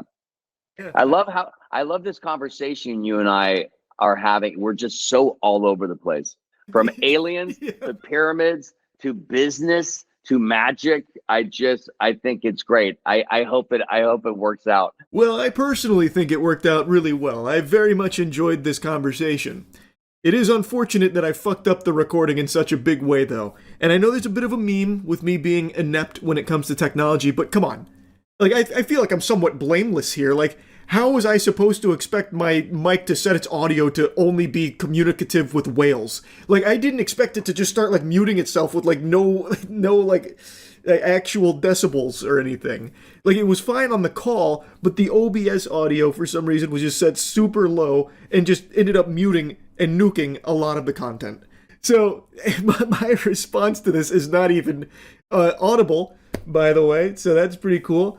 But yeah, it was a very fun conversation where I am not an interviewer. I have never really done formal interviews or anything like that, but I love to have conversations with people. And I really appreciated how willing Aaron Paul was just to go all over the place with me here. Like, there was no through line or anything with our conversation. It was truly just shooting the shit, which is something I really like to do. It's something that's a staple on my streams where we just shoot the shit. And I really enjoy just that whole type of vibe. And it was a lot of fun to talk about just a bunch of things with Aaron Paul. So I completely share the sentiment. I loved the conversation. We did also talk a little bit more about Dispatch because we are both still pretty giddy over just how good the game has turned out to be and how much people seem to like it. But I want to make it clear again, this is not a sponsor or anything at all. Again, we are just all over the place just talking about things that we like. And like that, again, has just been a topic that we wanted to talk about together. So it is here. I hope that you and I get to do multiple seasons of this game. Me too. I love talking about people that you want to cheer for. The team behind Dispatch are just all so great, so passionate about what they do. The love and the care they put into these stories is truly blinding, and it's what really resonated with me when I first got the scripts that were sent my way. I mean, it was a stack of 8 scripts, thick scripts, right? It was a daunting thing to kind of take on, when it was offered to me, but I read sort of the clip notes of it. I saw a little teaser trailer and then a beautiful scene that was already animated. And I was like, wow, this game is really different, and I love the rollout. I miss that because, it gives you the sort of the water cooler talk at the end of the week or the beginning of the week, right, of the particular episodes or that you completed. It's like when Breaking Bad came out, Right. it aired Sunday nights, right? So people would get together, at work on Monday and just, talk about what they just witnessed. It's very cool. So I hope we get to go, I hope we get to do more. Me too, man. I'm super excited about doing. I mean, I'm sure you've seen. It's fucking crushing it, man. 1 million. Dude, it's crazy. 10 days. How does that make you feel? Are you excited? Oh yeah, man. So, yeah. I mean, I'm sure you're probably familiar with me in the Hunger Games, Mockingjay Part 1, but Of course. I mean, everybody. Honestly, people in Paris still talk about it. Yeah. And yeah, it's true. It's true. I mean, you made a serious impression globally. So I was snubbed at the Oscars that year, but I know. I'm honestly still pretty pissed. I don't think about it much anymore. But like aside from that, this is like the first like real role I've had. So for it to be a banger like this is crazy. I just love to be part of the team. It's very, very cool. And I love your enthusiasm. Watched your videos and you're like, your whole thing is like, I just hope I don't suck ass. And you certainly don't, man. You certainly don't. It's very cool. The unfortunate thing with doing this is it just takes so much time to do it. So it's hard to get people together to kind of really work off of each other, right? But luckily we were able to, in our cans, like in the sound booth, we could hear sometimes, the other performances. But it was cool, man. It was a fun ride. I'm excited for people. I'm not sure where I know the last run of episodes was like a pretty serious cliffhanger. I'm sure when this comes out, maybe all of them will have aired. I'm not sure. But I can post this whenever. The finale is on Wednesday, so Oh, great! I've been streaming it. Like I am super invested in it. I think it is an extremely, extremely compelling story that I can't wait to see how they wrap up. Because I don't know. Like I have no idea. Oh, you don't know? No, I have no clue. Oh, okay, yeah. So was it the last set of was it a pretty serious cliffhanger? Yeah. It was with Chase. Yeah. So you don't know what happens to Chase yet? No, I have no idea. Okay. Sonar's lines are, I'm doing coke looking at boobs. I don't know what happened. That's so great. Sonar's great. Yeah, you're gonna I'm interested to see what people feel of the whole thing. But yeah, it's great. It really is, man. I really appreciate you taking some time to talk to me, man. Like I know probably like a little odd talking to a goober like this over a call like oh, this, but it means please. a lot. No, honestly, I gotta say it's very refreshing. I love your whole vibe. I love what you're doing. I couldn't be happier for you, and I couldn't be happier about being a part of, one of your things. It's great. So thanks for having me. Thank you so much for being here, brother. Like again, it's a huge honor. Like truly, I've had to like do my best to sit in this chair without like jumping up and enjoy this. Thank you so much, brother. I hope you have a wonderful rest of the day, man. I'm looking forward buddy. to hopefully talking again. Yeah, for sure. Would love that. And next time I'm in Tampa, I'm hitting you up. Fuck yeah, can't wait, brother. All right. See you, bud. See you, man. What a nice guy. What a genuinely nice guy. Even pretending to be impressed by my magic trick and all. I really appreciated the conversation. We got to talk for like an hour, feel each other out, and I hope we get to do more together in the future. I think it'd be a lot of fun. But yeah, I wanted to share this with all of you, and that's really about it. So yeah. The desire for internet clout is an irresistible urge, an itch that must be scratched by any means necessary, including faking good deeds for the sake of the camera. I'm sure you've probably already seen what I'm about to talk about today since it went very viral. It's that couple that made dirty, stinky ramen in the back of their pickup truck and drove it around to feed the homeless, but it's clearly a fake staged video in order to make themselves look like saints, and they only drive it to one person who's a friend of theirs that's pretending to be homeless. It's pathetic. It's not meant as a joke, it's not meant to be satirical. This was clearly trying to capitalize off like a wholesome moment to get popularity. They were too lazy and couldn't even be bothered to do an actual good deed for someone in need, so instead they just faked the whole thing and wasted a ton of food in the process, like a ton of ramen. They started dumping in random ingredients like they were Professor Utonium trying to make the Powerpuff Girls, so they start fucking plopping in pounds of onion powder and all kinds of other shit. I wouldn't be surprised if they also started dumping in like raw plutonium. Like, it's just a foul concoction that they made, and they put it in the back of their pickup truck, and it is absolutely vile. A meth lab is cleaner than where they made this ramen. Did you see that lady on Twitter putting a bunch of warm ramen in the back of her pickup truck to feed the homeless? Oh my god, that shit was wacky, yeah. God, Jesus Christ.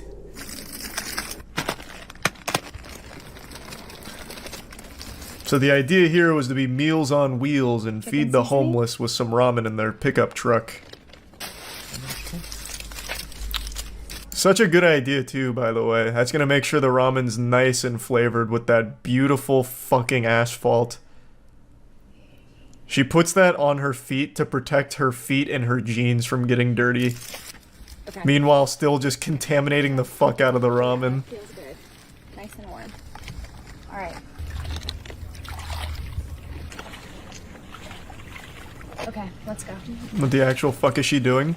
She's trying to score those internet wholesome points. See, she's trying to get like those what a great person kind of shit going. But it's obviously a terrible idea, one. And two, she doesn't even actually feed homeless people with it. She has one of her friends pretend to be homeless and eat out of it like a fucking pig at a trough. Like, it's just embarrassing. It's so fucking cringe.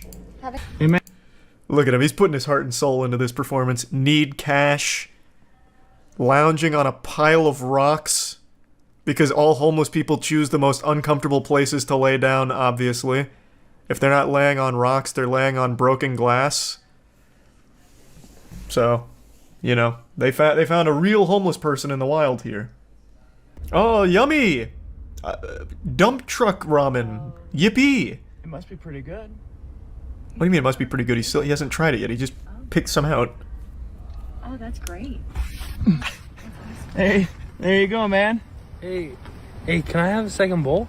You want a second bowl? Oh, please. Bless your heart. Hey, bring it of to a course friend you if you can. want, man. Hey, do you have some money we should give him too? You know, let me look. Money? Didn't you just say you didn't have 20 bucks? You lied to him. Hey, and I know your hands are full, but I also want to give you 20 bucks. So here, I just put it in your pocket. There you go. Enjoy the noodles. Thank you. Have a good day. Hey, wait, no, I want to watch you take a bite. Come on. We worked hard on that pickup truck ramen. Oh fuck, I didn't remember him actually eating it. He spit that shit out and violently puked, I bet. Just, you know, sometimes it's the little things, the good deeds from the good people, like this woman and her husband. To stage a feeding the homeless video for some TikTok points, you gotta love it. I was actually wrong. This wasn't done for TikTok clout. It was actually done for something even more meaningless. Facebook attention. Facebook updates and page likes. If you started downloading pictures of spit as NFTs right now, that would hold more value than Facebook likes. And that was the whole motivator here. This was posted by a page that's notorious for posting absolute garbage trash. And in their bio, they do state that some of the content they post is staged, this clearly being an example of that. I'm not going to say the page's name because this is clearly just a play for attention regardless.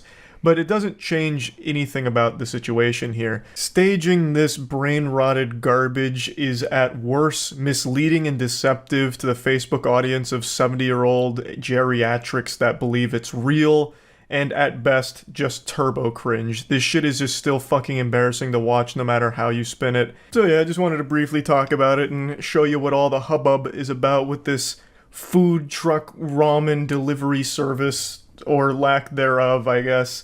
And that's really about it. So yeah.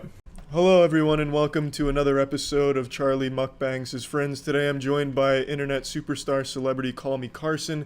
Take the stage, Carson. I wouldn't call myself that. Today I will be mukbanging, as will Carson. I'm using classic Raisin Bran. Carson, do you know what Raisin Bran is? You seem like a young man. I feel like most people know what Raisin Bran is. I disagree. I think most people associate Raisin Bran with patients stuck in the geriatrics ward. Are you getting turned on by this ASMR of Raisin Bran falling in a paper bowl? Not at all. I'm getting more turned on by this Texas toast, really. I'm using Lactaid, Carson. Do you know why I'm using Lactaid milk? No. It's because I'm lactose intolerant. Alright, well, let's start the interview, Carson. Okay. We'll address the elephant in the room. The main reason Carson has joined me on the big stage is because he wanted a massive platform to finally silence the rumors. I take shits like every day. And there you have it, folks. Finally, we can put that rumor to bed. This is awesome. Do you hear the crunch? Yeah. Do you like it? It's alright. Do you prefer games or real life? Games. They help me escape. Well, that was sad, Carson. Why do you come on the show to make it sad? No. We're here to ask the fun questions. Do you masturbate? Yeah. My man! Yeah, dude. So that brings me to my next question. Why did you steal my board burgers joke with the wood-fired pizza? That's not me stealing the board burgers joke. That is you intruding on my copyright. No, okay, listen. Board burgers is a classic joke on its own, okay? Mm-hmm. But that has to deal with burgers. I see how you worked around that. But wood-fired pizza, how's pizza gonna get a job now? Alright, fair enough. Who ghost wrote that for you? Been thinking about committing insurance fraud. My man! I've been thinking about it because I feel like you could just go to one insurance company, tell them you broke all your items when you didn't break all your items, and then go to a different insurance company and say the same thing, and then get money from both of them. Are you gonna try it? No. I haven't taken a shit today. Oh. What is your favorite project you've ever been associated with in your time on the internet? My U2s. I was really hoping you'd say this mukbang, but that's fine. There's different types of water, and there's definitely poisonous water out there. Yeah, if Nestle gets to it, that's fair. Yeah. Do you keep up with the Nestle, what they do? No. Well, because Nestle, according to their CEO, believes that water is not a basic human right. What? Yeah. Is this real? Yeah, he did an interview. It's translated, so maybe the translations are off, but in the interview, his quote is, "Water is not a basic human right." I mean, do what you're gonna do, Nestle CEO. Did you know I'm only 20? Yeah, okay. Well, I'm 25, Carson, as you well know, I'm sure. And at this age, I can no longer sprint with comfort because my nutsack starts slapping my legs really hard and it wins me. So my body is already betraying itself from one of the most basic human features, like a simple jog, because my nutsack was like a chicken's chin. Yeah. It was absolutely brutal on me. So that's just something you have to look forward to in case you I am looking forward to it.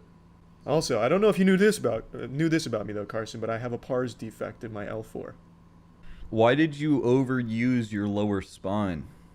You don't want to know the answer to that question, I'll tell you right now. You're only 20 years old, you're not ready to go down that route. Alright, gotcha. I'm sorry, I had no idea what a pars defect was. I understand if you think less of me now, or perhaps you even feel sympathy, but Carson, I'm working on getting it fixed. How do you fix a pars defect in your L4? Masturbate? Carson, who's your favorite porn star? That's a good question.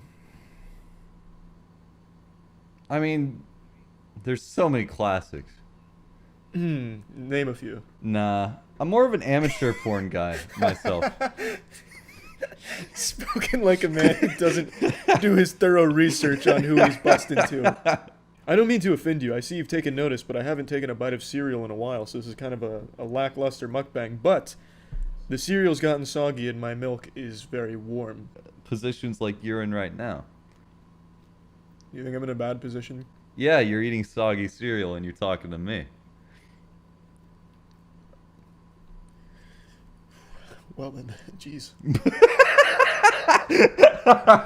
Is there anything you'd like to ask me, Carson? Anything that you've been really wanting to know about the adventurous life of Charles? Why is that? My phone just ran out of space. Hold on, interlude. I guess this is a good time if you want to ask me about my creative process when it comes to making not game videos. What's your creative process when making non-game videos? I use my iPhone and I set it up on top of my toy trumpet case. Carson, what kind of phone do you have? I have 2. Whoa, look at Mr. Big Shot YouTuber over here. A burner phone and a main phone. No. That's not at all what it is. Here, look. We got one for my hoes and one for my bitches. Hey, that's my fucking boy. That's what I like to hear. Yeah, I've made that joke at least 50 times. And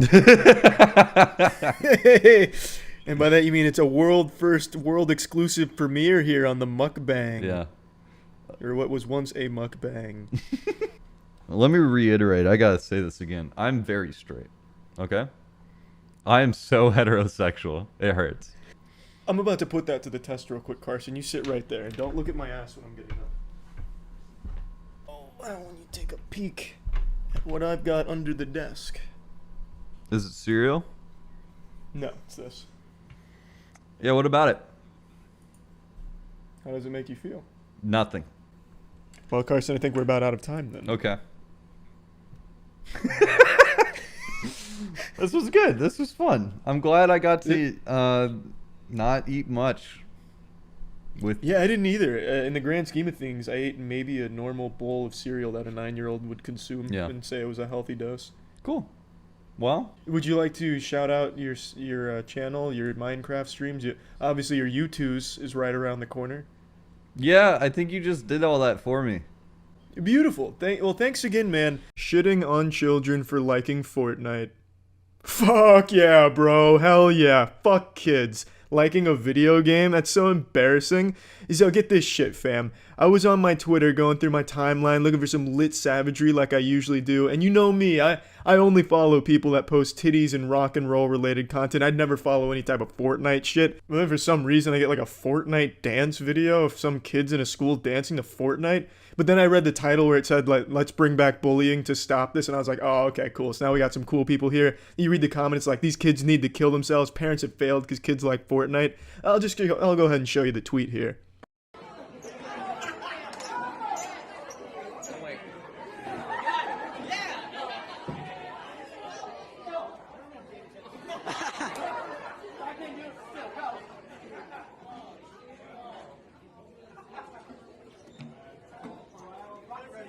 I mean, it's so fucking great now that Fortnite has brought us together where we can insult children for liking it because we're so much better than these kids. Like these fucking snot-nosed, mucus-braced face fucking prepubescent turbo virgins liking Fortnite. It's so gross. Man, I hate it. You know, honestly, I'll just drop the whole sarcasm. This shit makes me infuriated. I've shit on Fortnite trends in the past, like the actual evil trends that I would consider super insidious and wrong, like the YouTube clickbait things, 1 comment equals 10 V-Bucks, or making my girlfriend lactate 5 milliliters of breast milk for every kill I get in Fortnite, gone sexual. Yeah, I'll shit on those trends for sure. I'll shit on those certain Fortnite trends, but I've never once insulted children for liking the game and celebrating the game and culture and shit. I think that's super cool. Growing up, I would have loved if something like Fortnite existed where everyone in that age group kind of bands together like, you're cool if you play Fortnite. What a fucking paradigm shift. Growing up, if you played video games, you had to keep that shit hidden. You couldn't tell anyone that you liked video games. You couldn't talk about that shit in school when I was growing up. Now all of a sudden you're cool. And a lot of people come together. In that video I just showed, I think that's super fucking cool. You have an entire cafeteria coming together to watch this, laughing, having a good time. What is wrong with that? Twitter in general is just this festering pustule of hostility. It's just fucking sickening. Now, I understand it's a joke. I don't think this guy's actually lobbying behind that flag of we need bullying back to prevent the Fortnite uprising or anything. Obviously, he's kidding. But all the comments seem to echo the same thing. These kids need to get beat up. If I saw these kids after school after this, I'd beat the shit out of them. Like, those actually seem like threats. They read like threats. And even if this is just a joke, which I do think the title of it, you know, all that shit is just a joke, it still hurts. Like, if I was in these kids' positions, they clearly use the internet, and I saw this, I'd be crushed. I'd be inconsolable. I would never want to play Fortnite. I'd never want to be videoed again, because you got the entire internet making fun of you just because you were having fun with your friend in a cafeteria. And now all of a sudden the internet's turned on you and it's a fucking crime. And it's not just this video, there's so much shit where all of these brave internet content creators and Twitter warriors come together and insult Fortnite kids. Like, there was that other viral video where a bunch of little elementary school kids did Fortnite dances and then everyone was insulting those kids in Fortnite again. It's dumb. I don't get it. Why is it bad? And then there's also those assholes on Halloween that weren't giving candy to any kids wearing Fortnite costumes. Like, that's just ridiculous. It's just this internet insecurity mob's incessant desire to not feel so fucking worthless, and then they take it out on these kids and shit. And there's no doubt in my mind these kids do see these things. They're not fucking idiots. They probably log on Twitter. These are viral videos and insults that are flung around. So it just don't get it. And it's not like these are cool people that are insulting this shit. Like, for instance, the guy that posted the please bring back bullying thing with the Fortnite dances. If you go on his profile on Twitter, he's just a shit-posting meme lord, and his profile picture indicates he'd be one of the first people to get bullied in high school. And it's not just Twitter, it's not just this guy. Like I said, there was those fucking heroes out there that refused to give candy to Fortnite costume trick-or-treaters. Those goddamn beacons of justice really fighting for the good of the people and society. It's this mentality that if kids are doing it, it's inherently bad, and it shows that society's fucked. Like, this generation's so bad, they're coming together and doing Fortnite dances. Oh, bah humbug. I never had shit like that. Growing up, the closest we had was Pokemon, and you were considered a nerd. But you would at least have your nerdy-ass friends to talk about Pokemon with. Now, Fortnite isn't just for this group of nerds. It's for everyone. All kids are playing Fortnite and doing these Fortnite dances that everyone considers embarrassing. And I think it's embarrassing if you're above the age of like 17 doing Fortnite dances at the gym or some shit. But I don't think it's embarrassing for kids to be having Fortnite dance competitions or Fortnite dancing around or anything like that.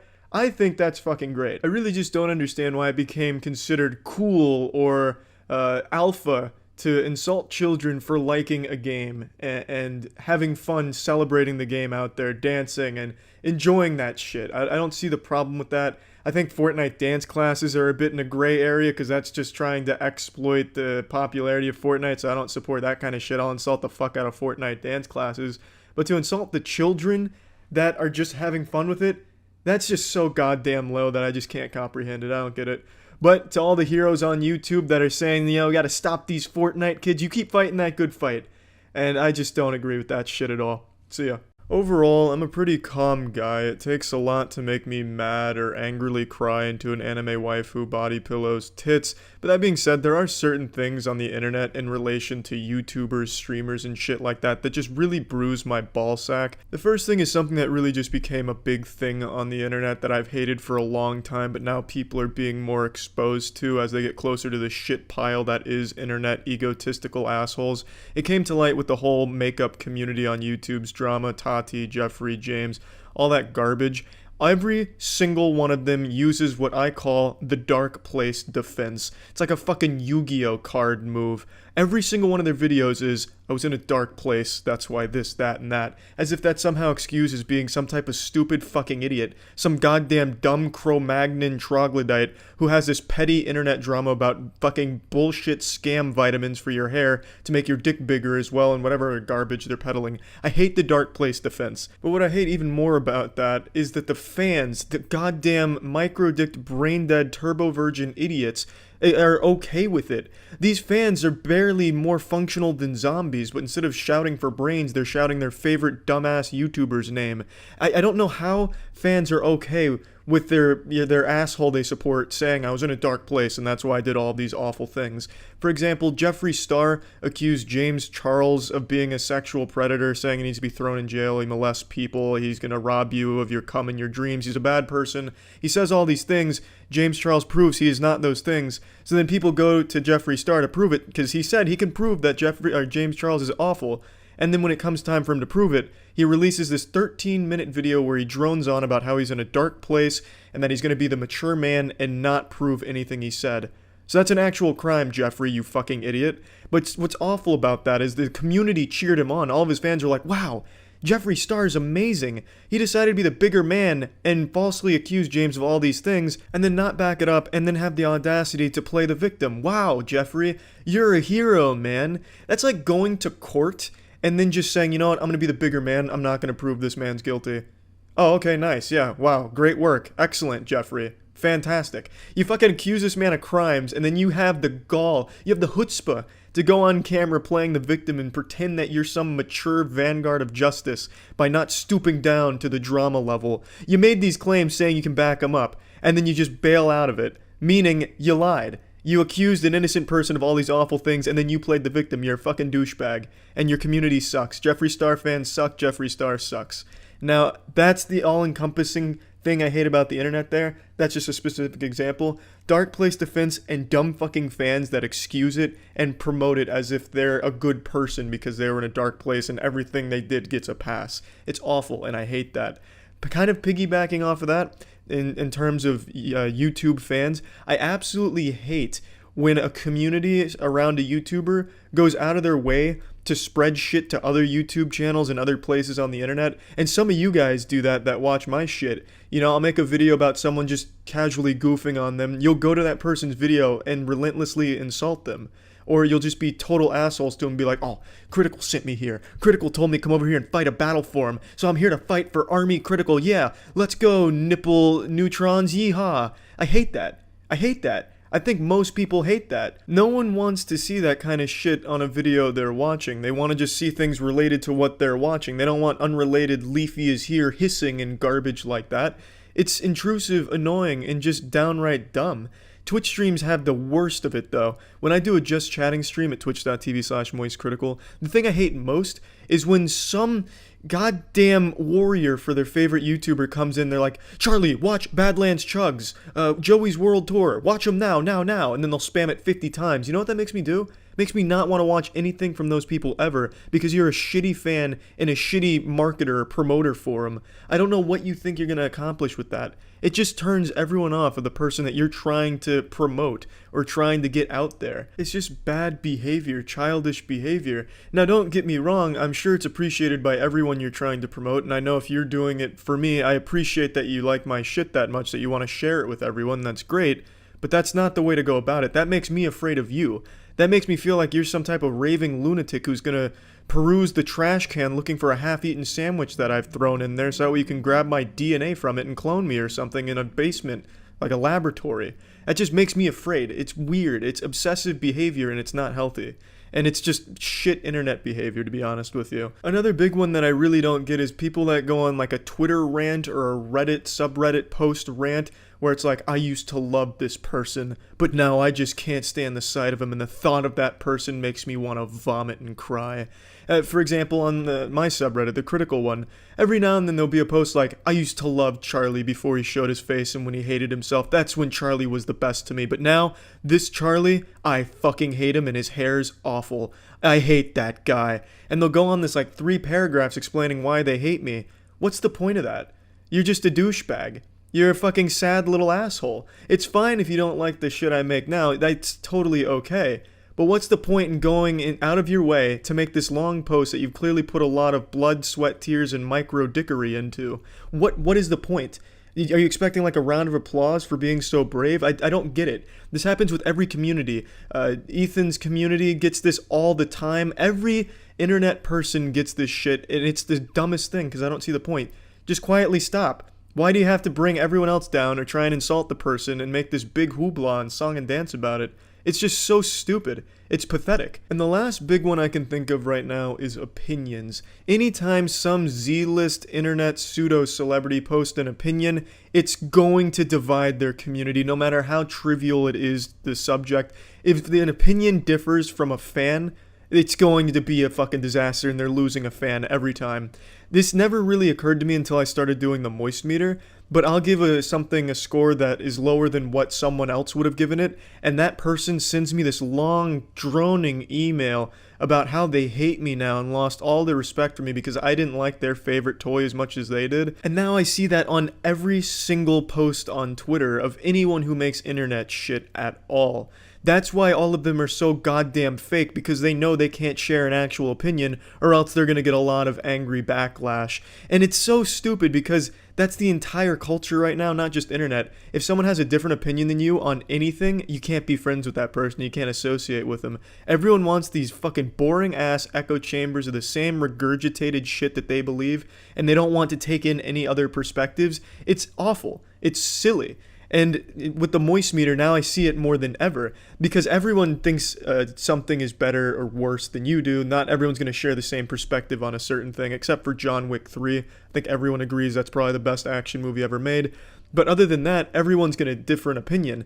So every time that happens, they're like fucking trained to hate you now because you have a different opinion on a movie than they do. Like, that's the thing that stops them from being a friend of yours now. It's fucking stupid, and I hate that. So yeah, that'll kind of wrap it up. These were just the ones that I thought of off the top of my head for this, because I really wanted to get my pet peeves out there and the things I really don't like about internet shit revolving like internet personality people and all that, and internet communities. And these were the ones that came to my head right away.